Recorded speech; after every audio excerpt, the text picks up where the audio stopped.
Welcome back to another episode of Sketchnoting. On today's docket, we have conflict theory. Conflict theory is not only a single theory, but a way of studying society. It consists of a multitude of theories, which is why it's also referred to as conflict studies. However you wish to call it, conflict theory investigates how inequalities, coercion, power, crises, and more cause divides in society, which can lead to inevitable conflicts regarding resources, power imbalances, further inequalities, and more. Inspired by the writings and thoughts of Karl Marx, conflict theory attempts to understand inequalities to describe conflicts which arise within society.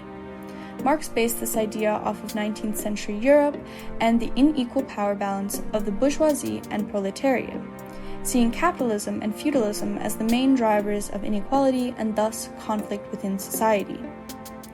Let's also zoom into our initial definition. We said that conflict theory investigates how inequality, coercion, power, and crises cause divides in society.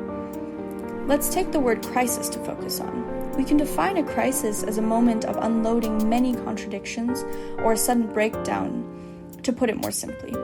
A crisis is an overarching problem in which conflicts begin to develop. Within a crisis, there is a moment of decision, which decides whether the crisis will be resolved or continue to go terribly wrong. There also exists an endangered state of stability of reproduction, where individuals or a collective struggle to adapt and find themselves either on the verge of collapse or change.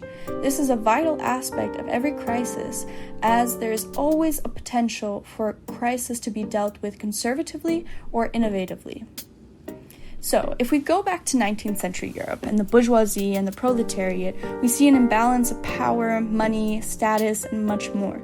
The factory owners and the wealthy bourgeoisie depended on the labor of the not-so-wealthy proletariat to keep their factories afloat and to make their money, while the proletariat relied on their limited resources, aka their labor, to work and earn a wage to survive. While on the surface it may seem that this was an even circle of dependency, the bourgeoisie minority held much more power over the proletariat majority, as their main resource of labor could be acquired from any of the members of the proletariat, making the proletariat individual dispensable. Marx saw this inequality and imbalance of power as an opportunity for the proletariat to rise in their large numbers and overcome the suffocating powers of the bourgeoisie through what he called class consciousness. This would be the moment of decision in our example. Does the proletariat join forces to change the course of this crisis and inequality, or do they allow the bourgeoisie to continue to control them? Moreover, we see the sustainability of this system become endangered, if and when the proletariat would defy the norm of the power imbalance. If they refuse to adapt, they can demand change, but if they continue to be abused by the bourgeoisie, they run many risks of being overworked, underpaid, and so on. With this example, we can look deeper into the ideas of thesis, antithesis, and synthesis within conflict theory. The thesis stands for the norm of the society. So in our example, that the bourgeoisie remains the powerful minority who determines the fate of the less powerful majority proletariat, whereas the antithesis represents the counterculture surrounding that norm, or in our case, the proletarian majority who believes that they deserve more power than they are allotted and believes the bourgeoisie should not be the major power holders of society. The thesis and antithesis are opposites of each other. The recognition of both leads to an eventual synthesis or compromise.